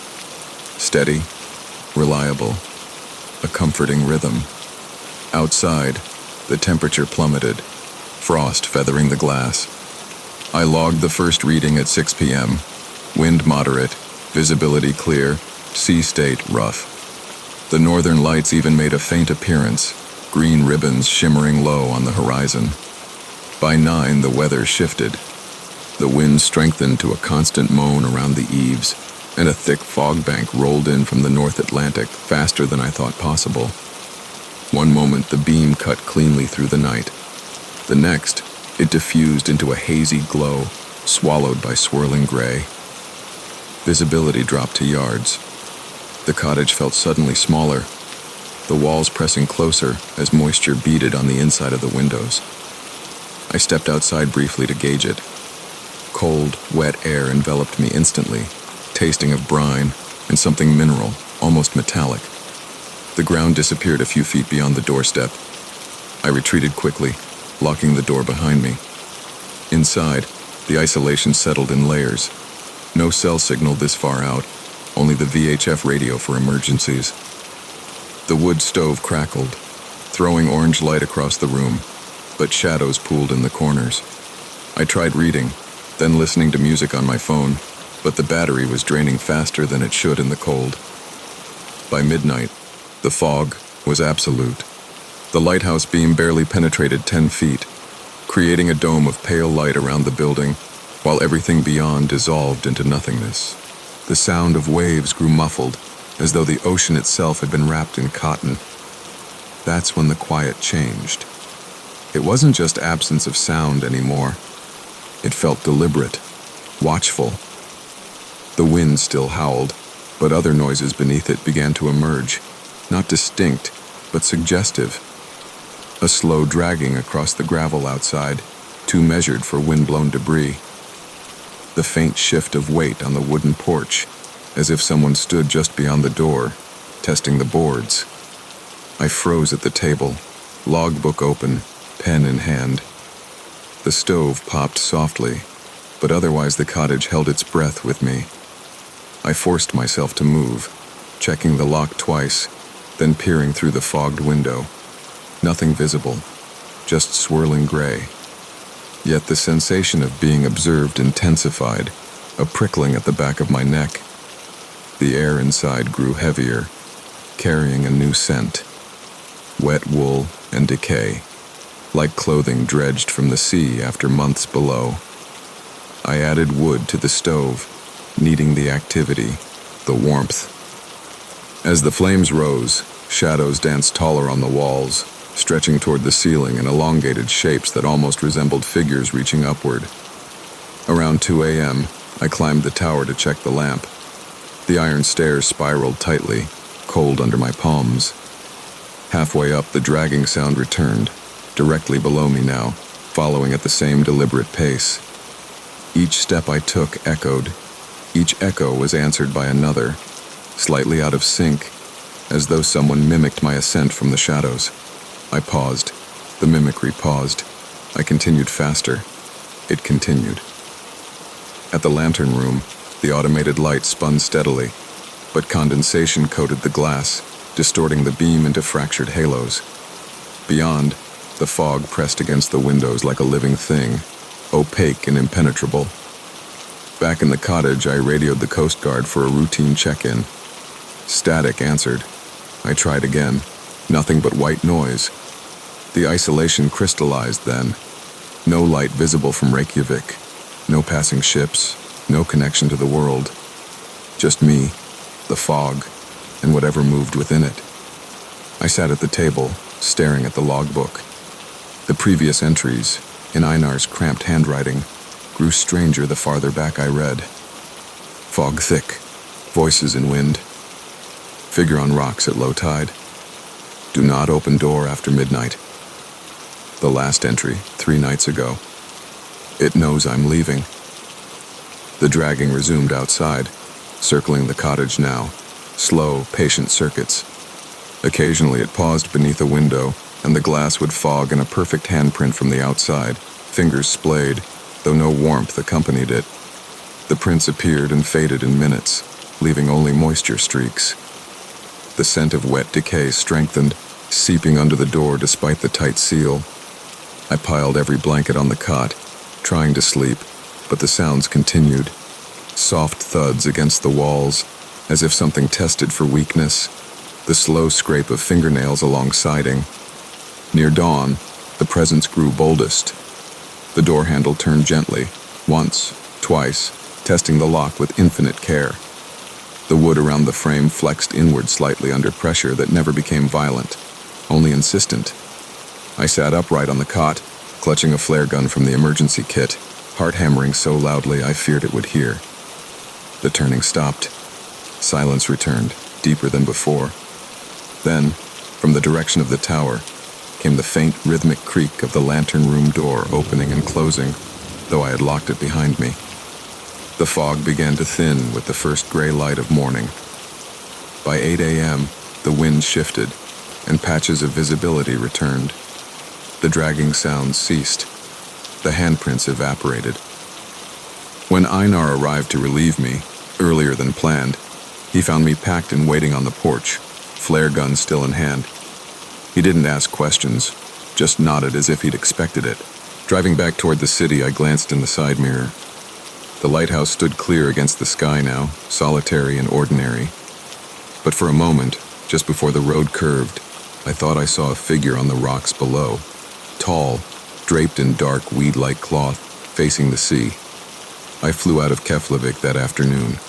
Some nights I still smell salt and decay when I wake suddenly, convinced something is testing my apartment door from the hallway. The northern lights are beautiful, but Iceland's edges hold older things that the cold preserves too well. If you're traveling alone in Iceland and see a posting for a single-night lighthouse shift, especially on a foggy coast, let someone else take it. Some places aren't meant to be occupied. The fog doesn't just hide the land, it hides what waits on it, and they prefer the company of one. I should never have taken that unmarked trail up into the Carpathians alone. As an American traveling solo through Romania, I'd fallen in love with the wild beauty of Transylvania, rolling hills cloaked in dense forest, medieval villages frozen in time, and air so crisp it felt like breathing glass. I'd spent days exploring Bran Castle and the fortified churches of Saxon towns, but I craved something untouched by tourist buses. A local in Brasov mentioned an abandoned monastery hidden deep in the mountains, reachable only by foot. "No one goes there anymore," he said, crossing himself. "The monks left centuries ago. The forest took it back." His warning only fueled my curiosity. I stocked up on supplies, told no one my exact route, and set off at dawn. The trail began as a narrow dirt path behind a remote village, winding upward through beech and fir trees whose branches interlocked overhead like clasped fingers. Sunlight filtered through in thin golden shafts, illuminating carpets of fallen leaves that released an earthy, mushroom-rich scent with every step.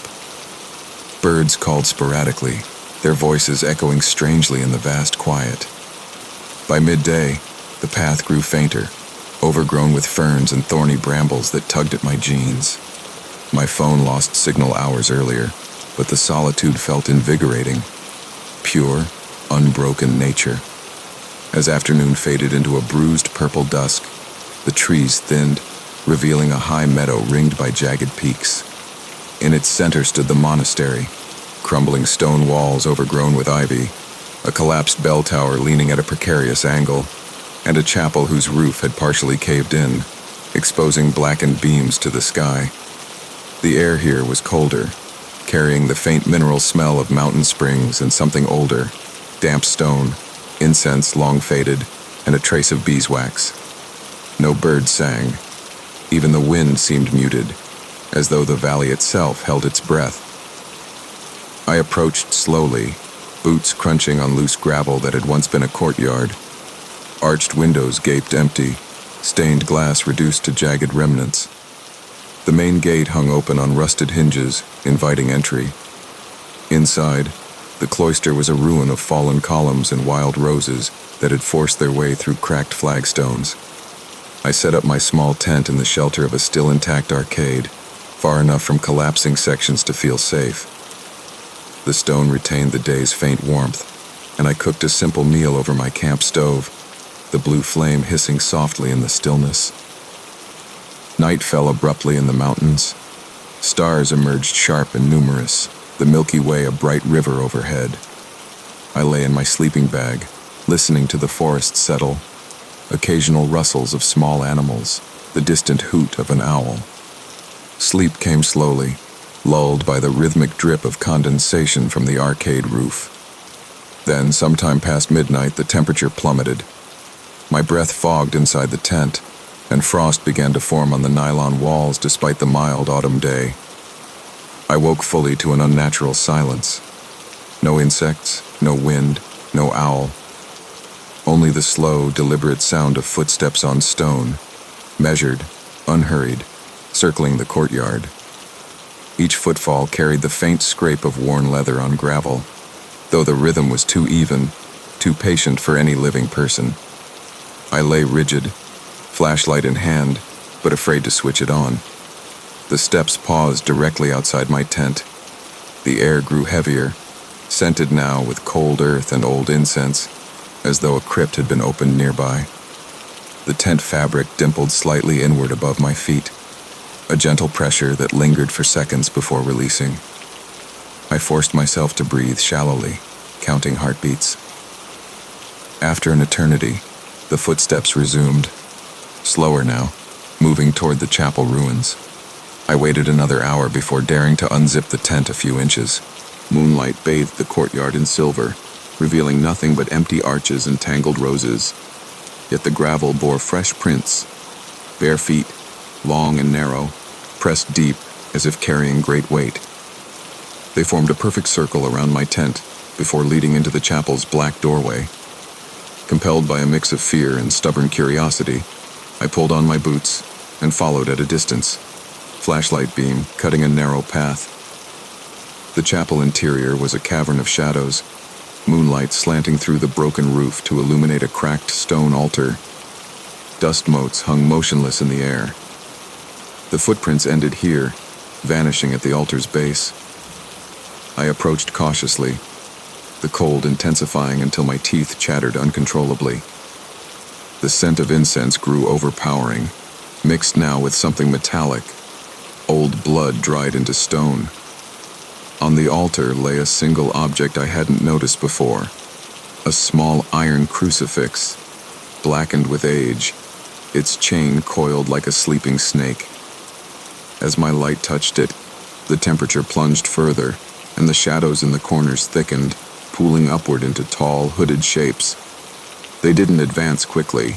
Instead, they unfolded slowly, robes of darkness shifting as though stirred by unfelt wind. Faces remained hidden in deep cowls, but I felt their attention, ancient, patient, and utterly devoid of mercy.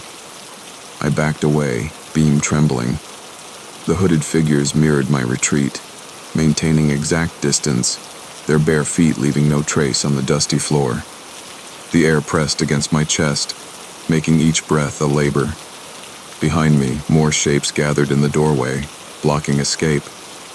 The scent became suffocating, incense, earth, and decay.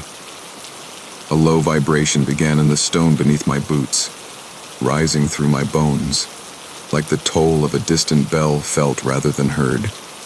I don't remember running, only the sudden rush of night air as I burst into the courtyard. The figures did not pursue beyond the chapel threshold. They simply watched from the shadows, patient as centuries. I tore down the tent in frantic silence, stuffing gear into my pack with numb fingers. The footprints had multiplied, dozens now, circling tighter, some overlapping as though many walkers shared the same path. I fled down the mountain in darkness, guided only by moonlight and instinct, branches whipping my face, roots snagging my ankles. Hours later, bruised and bleeding, I stumbled into the village at the trail's base. The locals took one look at me, pale, frost-rimed, eyes wild, and crossed themselves again. No one asked where I'd been. They simply gave me hot tea and a ride to brush off at first light. I left Romania the next day. Some nights I still wake smelling incense and cold stone, convinced bare feet circle my bed in perfect silence. The crucifix haunts my dreams, its iron chain uncoiling, reaching. If you're hiking alone in Transylvania and hear of a forgotten monastery off the marked trails, turn back. Some places were abandoned for good reason. The monks didn't leave. They're still keeping vigil, and they don't like intruders breaking their silence. I should never have followed that narrow calle after midnight during Carnevale. As a solo traveler from the States wandering Italy, I'd timed my visit to Venice for the final days of Carnival, drawn by the promise of masked revelers, elaborate costumes, and streets alive with mystery. The city was a labyrinth even in daylight, but at night, with fog drifting off the canals and music echoing from hidden courtyards, it felt like stepping into another world entirely. I'd spent the evening watching performers in Piazza San Marco, then drifted deeper into the quieter sestiere of Cannaregio, chasing the sound of distant laughter and the flicker of lantern light. By 1 a.m., the crowds had thinned to almost nothing. Most tourists had retreated to their hotels, and the locals knew better than to linger. I wore a simple black cloak and half mask I'd bought earlier, blending into the shadows as I walked.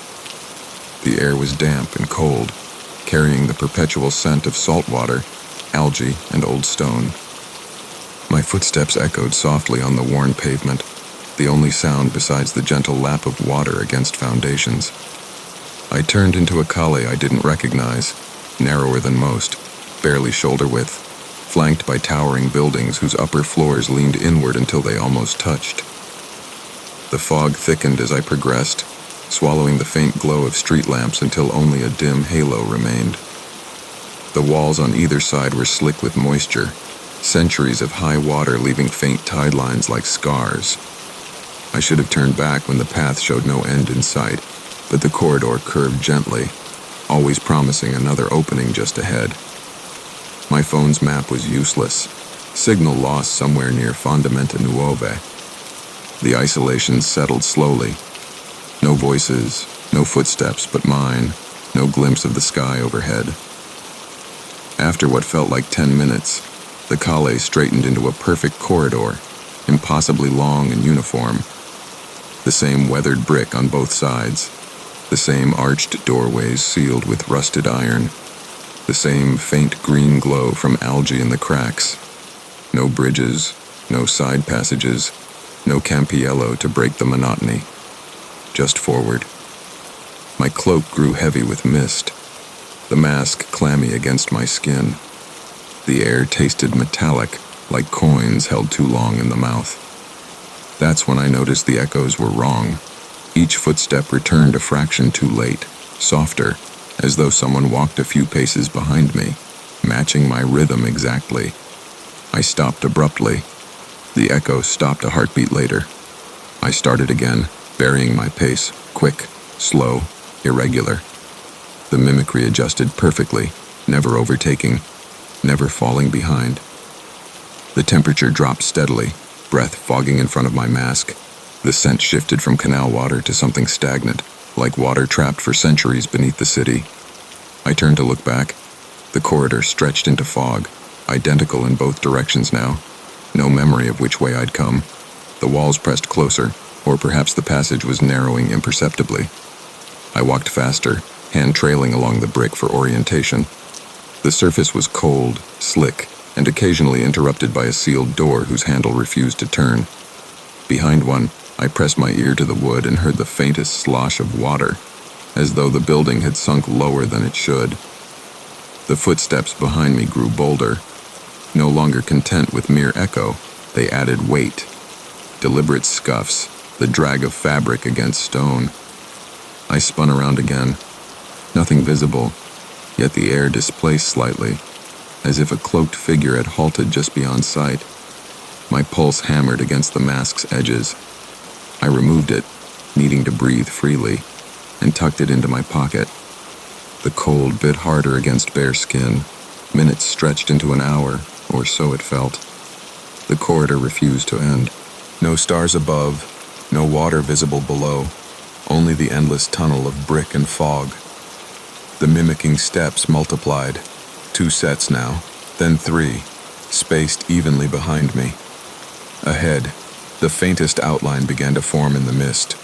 Tall figures in carnival attire, elaborate Bauta masks gleaming white, black tricorn hats, voluminous capes that brushed the ground.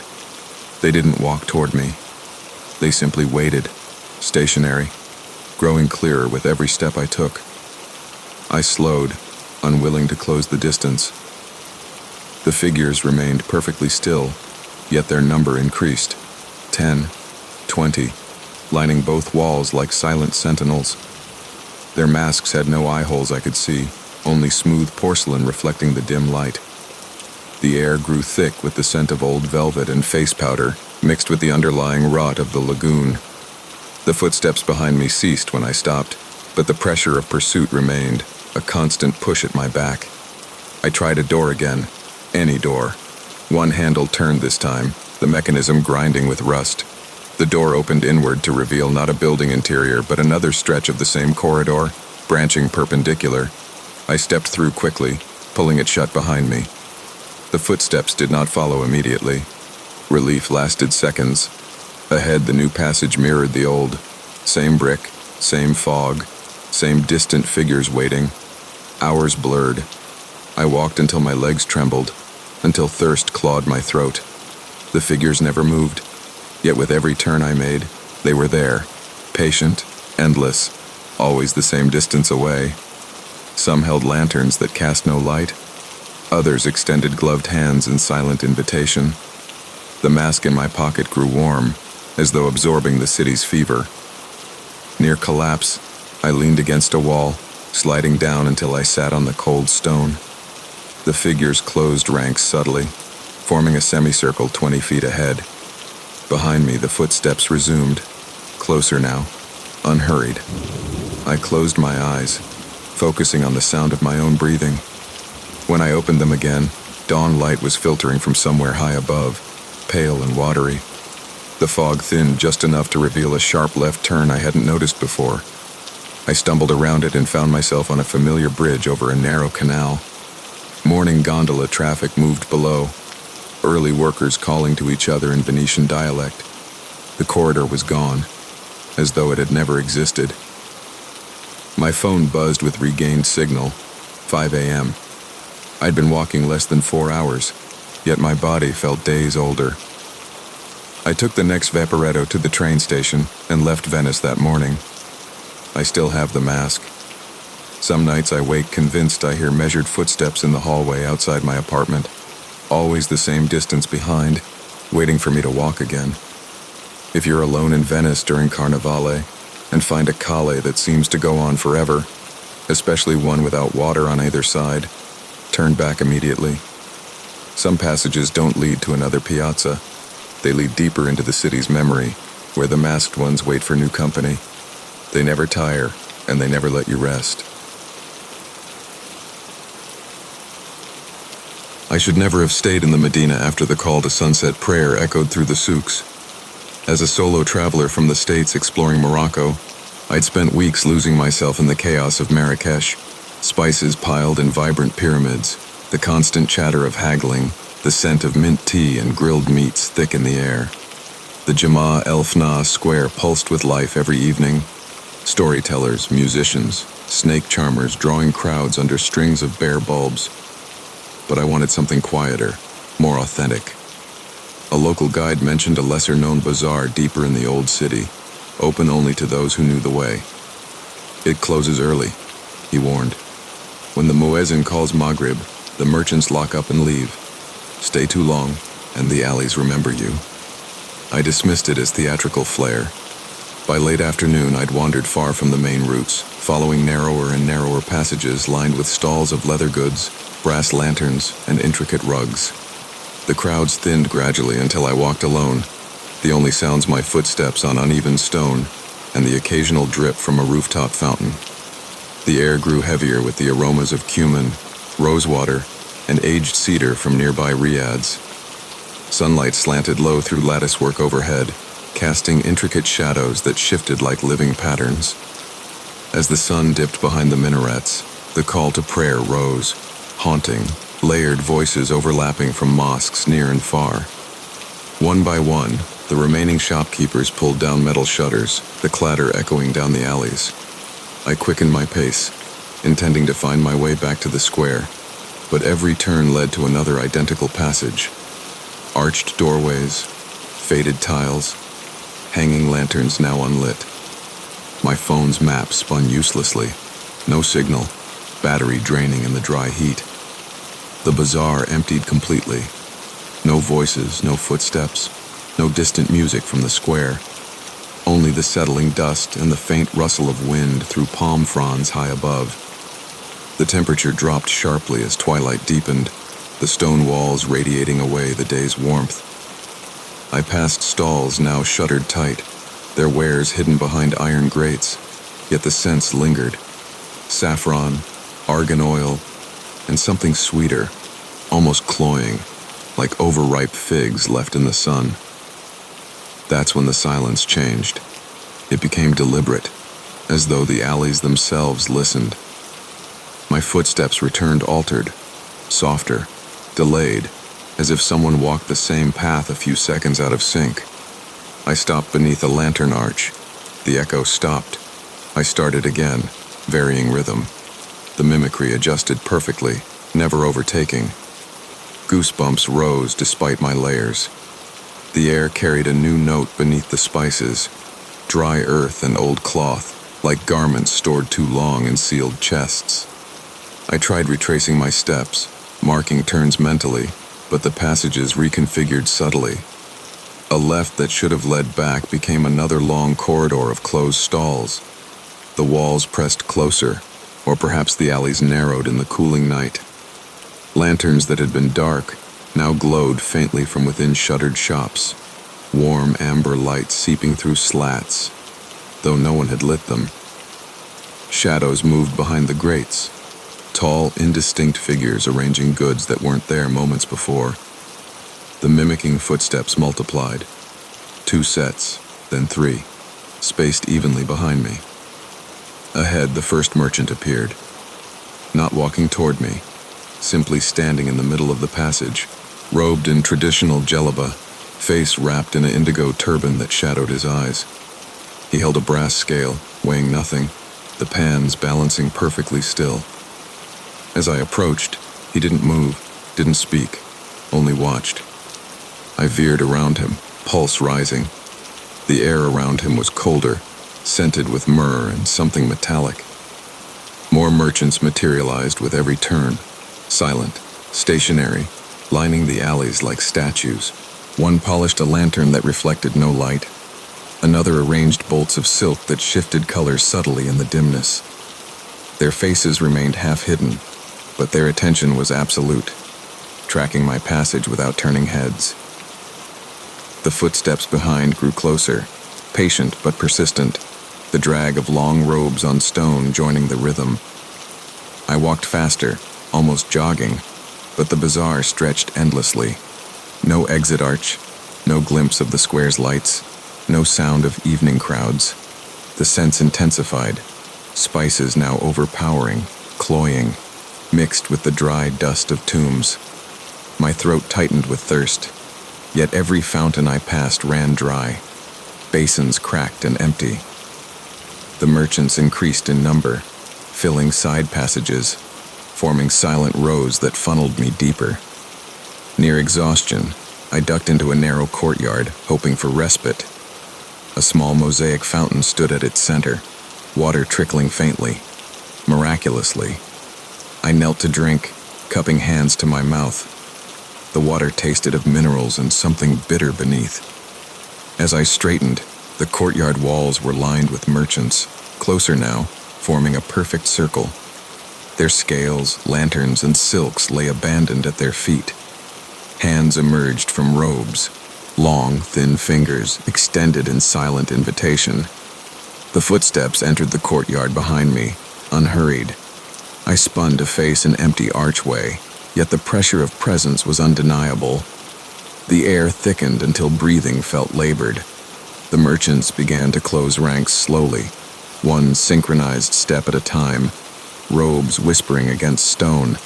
No aggression, only inevitability. I bolted through the only gap remaining, sprinting down another alley. The pursuit matched pace exactly. Never faster, never slower. Lamps flickered to life overhead, illuminating empty stalls where goods now moved on their own. Rugs unrolling, spices shifting into precise piles, lanterns swinging gently without wind. Dawn couldn't be far, I told myself. The night had to end. It did, abruptly. I rounded a corner and stumbled into Jama El Fna just as the first light touched the sky. Early vendors were setting up, steam rising from tea carts, the square stirring awake. The alley behind me was ordinary, a short passage to a main souk, nothing more. No merchants, no endless corridors. I took the first train out of Marrakesh that morning. Some nights I wake tasting bitter water and smelling overripe spices, convinced I hear measured footsteps in the hallway outside my door, patient, waiting for the next call to prayer. If you're alone in Marrakesh and wander deep into the Medina as the sun sets, leave when the merchants close their shutters. Some bazaars don't empty because the day is over. They empty because the night traders are arriving, and they prefer customers who stay forever. I should never have crossed the narrow canoe after the sun had already begun to tilt. I had come to Mexico City with a list of places that felt like questions, sites where someone had tried to hold a private grief in public, and the object of that grief had become a landscape. La Isla de las Muñecas had been on that list because photographs made it look like a place where attention had been nailed to trees. Dolls dangling from branches, eyes clouded by rain, limbs arranged like punctuation. I told myself I wanted to see how mourning could be made into an architecture, how a small island could keep a habit. I told myself I would be careful. The Trajinera ride through the canals of Xochimilco is a slow, bright ritual. Painted boats, vendors calling, the water a mirror for the sky. The island appears as a cluster of trees and low huts, a silhouette of things hung and waiting. The boatman left me at a narrow bank and pushed off with a practiced shove. The other tourists drifted away in their own bright islands. I stepped onto the mud and the air smelled of algae and old wood. The light was already softening. The island's silhouette read like a promise and a warning at once. At first, the place felt like a museum of small obsessions. Dolls of every size swung from branches, their hair matted, their faces cracked. Some had been dressed in faded garments, others stripped to a pale plastic. The trees' trunks were wrapped with ribbons and rosaries. The ground was a carpet of discarded toys and weathered shoes. I walked with a small pack and a camera that had become a habit more than a tool. The island's geometry made the world feel intimate and then uncanny, as if someone had taken a private altar and set it in the open. The first oddity was small and almost polite. In a shallow hollow beneath a willow, someone had arranged a ring of stones and placed a handful of objects in the center. A coin, a rusted locket, a scrap of cloth whose weave had softened with damp. A photograph lay face up on a flat stone, its edges softened by humidity. The image showed a child on a porch, smiling at the camera. The faces were ordinary and unremarkable. The arrangement suggested intention. It was not the careless scattering of offerings, but the careful placement of someone who had been cataloging.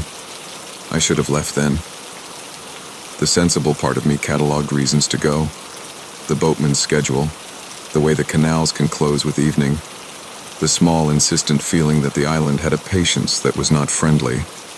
Instead, I followed a narrow path that threaded between trees, because the dolls' faces had become a question I wanted answered. The path narrowed until the branches leaned close, and the sky above became a thin ribbon. The compass on my phone trembled and then steadied, but the needle felt wrong, as if it were pointing to a place inside the island rather than to true north. Time on the island does not behave like time elsewhere. Minutes stretched and contracted in a way that made the head ache. I would look at my watch and see a span of minutes pass, and then glance up to find the light in a different place. Shadows moved in ways that did not match the angle of the sun. Once, while I stood with my back against a trunk, I watched a doll's hair shift, as if a slow tide had passed through it. The sensation was not immediate terror. It was a slow, accumulating disorientation that settled into the bones. I found other small clearings, where the island had been used as a ledger. A child's plastic shoe wedged in a root, a coin balanced on a low stone, a scrap of paper folded and tucked into a doll's dress. Each item felt like a sentence in a story I could not read. The island's hush deepened into a presence that had texture. It was not a presence that lurked in the dark. It was the feeling that the place's attention had turned toward me. My hands felt foreign, and my breath came in small, measured pulls. Night came without fanfare. The canopy closed into a ceiling of black, and the air cooled until my breath was a steady rhythm in front of me. My phone's battery icon blinked low, and the map I had downloaded became a pale rectangle that no longer matched the ground beneath my boots. I turned on my headlamp and used it sparingly because the beam felt intrusive in a place that had its own dimness. The light made the dolls' faces look like small moons. I curled into a hollow beneath a leaning root because the idea of being small felt like a way to be less noticed. I wrapped my jacket around my knees and tried to sleep, but sleep came in shallow waves. In the spaces between dreams, I felt the island move. It was not movement of branches or water. It was a shifting of attention, a reordering of the world that made me feel small and temporary. I dreamed of dolls arranged in new patterns, of photographs appearing on stones, of ribbons tied in knots I had not made. I woke with my hands cramped and my mouth dry. When I rose, the ring of stones had been rearranged. The photograph I had untied and set aside lay now folded and tied with string. A new object had been added to the circle, a small, carved token whose surface bore a name I recognized from the image. The coincidence hit me with a cold clarity. The island had been collecting pieces of my day and arranging them into a ledger I could not read. Panic rose in my throat like a tide. I walked with a speed that felt clumsy on the soft ground, my breath coming in sharp pulls. The path back to the bank was a suggestion rather than a fact. The water's edge had shifted as if the canal had decided to keep a different line. The boatman's silhouette was a distant smear on the opposite bank. The compass on my phone spun for a moment and then steadied, but the needle felt like a lie. When I finally reached the Trajinera, the driver's face was unreadable. He pushed off without speaking, and the city's lights reappeared like a promise as we moved away, the island receding into a cluster of dolls and shadow. I felt hollowed out, as if the place had taken something from me and left a space that could not be filled. I had the faint, sinking sense that La Isla de las Muñecas had written my visit into its ledger. I survived the island. I returned to hostels and markets and the ordinary rhythms of travel. But the place did not leave me. Sometimes I find small objects in my pockets that I do not remember picking up. A coin whose face is unfamiliar. A scrap of ribbon whose weave matches nothing I own. Once I woke to find the photograph from the hollow on my bedside table, its edges softened by the night. The faces in the image looked at me with a patient attention that made my chest ache. At times, the air in my apartment takes on the damp, vegetal tang of the canals, and I feel the same pressure at the base of my skull that I felt beneath the trees. The island taught me that offerings can become records, and that memory can be a claim. It taught me that grief can be hung like laundry, and that some places keep ledgers written in small, ordinary things.